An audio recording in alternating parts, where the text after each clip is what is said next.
Bonjour, je vous présente cet ouvrage. Jean-Pierre Changeux, l'homme neuronal.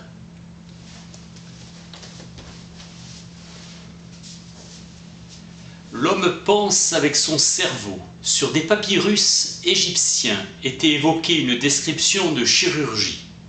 Si tu observes telle plaie, tu trouves tel symptôme.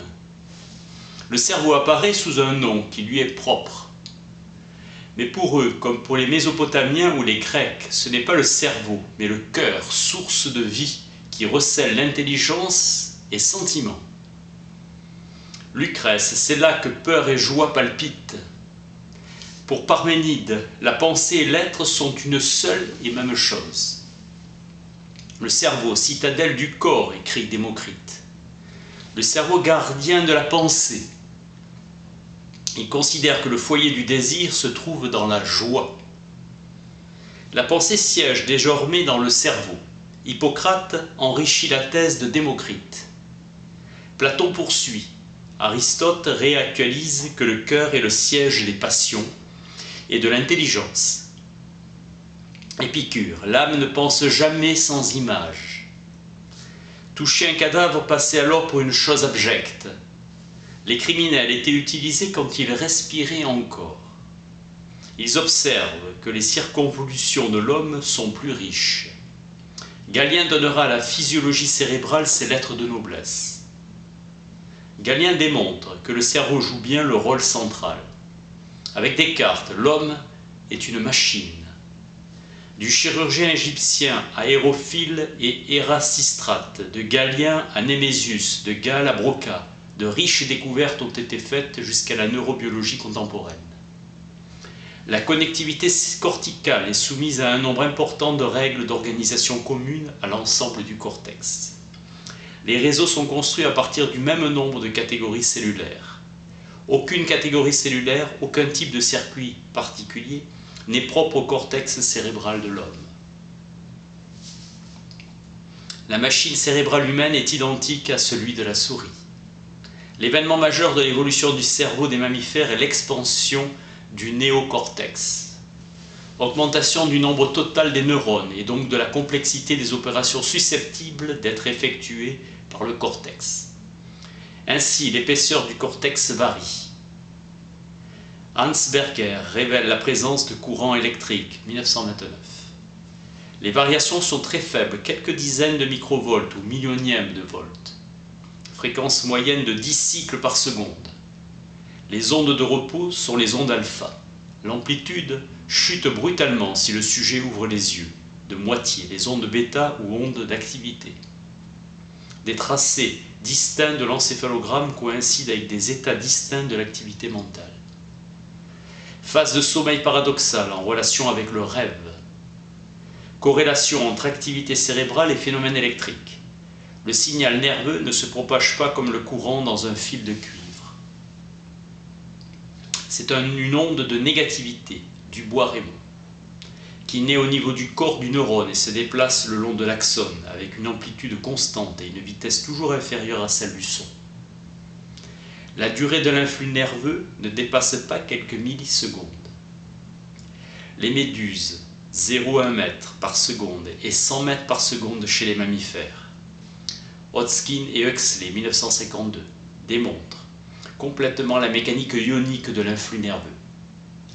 La machine nerveuse contient de multiples générateurs d'impulsions distribués tant au niveau du système nerveux lui-même que de l'organisme dans son ensemble. L'activité nerveuse et sa propagation dans les réseaux de neurones s'expliquent par des propriétés atomiques. Le système nerveux très simple d'un mollusque n'analysera pas les signaux de l'environnement d'une manière aussi approfondie que celui du singe ou de l'homme, et ne produit pas un spectre aussi vaste de réponses. Des neurones moteurs entrent en action et commandent la contraction des muscles. L'exemple du chant du grillon met en évidence les deux composantes du passage à l'acte. D'abord la connectivité nerveuse, ensuite les impulsions. Les connexions fixant la géométrie du réseau et les impulsions réglant dans le temps le déroulement du comportement qui est associé. Chez l'homme, le cas de la soif est exemplaire. On se met à boire à la suite d'une perte d'eau, après un effort qui entraîne une diminution du volume du sang dont le contenu en sel change. Cette variation va déclencher au niveau du système nerveux la prise de boisson. Seuls quelques neurones y participent. La faculté de jouir, comme celle de souffrir, est inscrite dans nos neurones. L'orgasme est pour l'homme et peut-être encore plus pour la femme l'extase suprême. L'orgasme est avant tout une expérience cérébrale. Des synapses hédoniques existent bien chez l'homme. La surface du cortex dévolue à la commande motrice est faible par rapport à celle dévolue à l'analyse. La mobilisation des neurones s'effectue à la réception d'un stimulus par les organes de sens. Les images mentales surgissent de manière spontanée et volontaire en l'absence physique de l'objet, mettant en œuvre la mémoire. Un concept prototype est mémorisé. Les propriétés associatives des objets mentaux leur permettent de s'enchaîner, de se lier de manière spontanée et autonome. L'évocation d'une image est une expérience intérieure. Nous sommes conscients dans un dialogue incessant avec l'extérieur et notre moi qui est notre monde intérieur.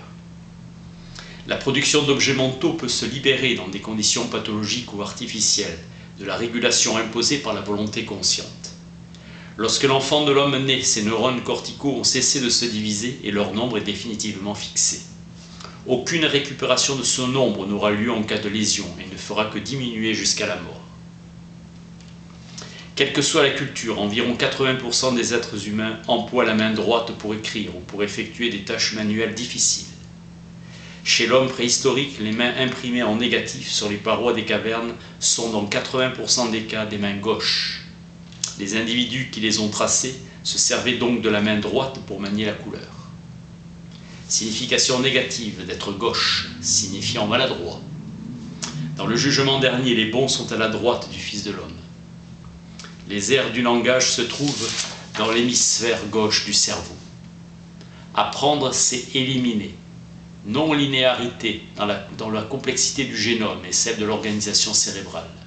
Du singe à l'homme, des vagues de synapses surgissent et se succèdent au cours du développement, augmentant le nombre de connexions possibles chez l'adulte.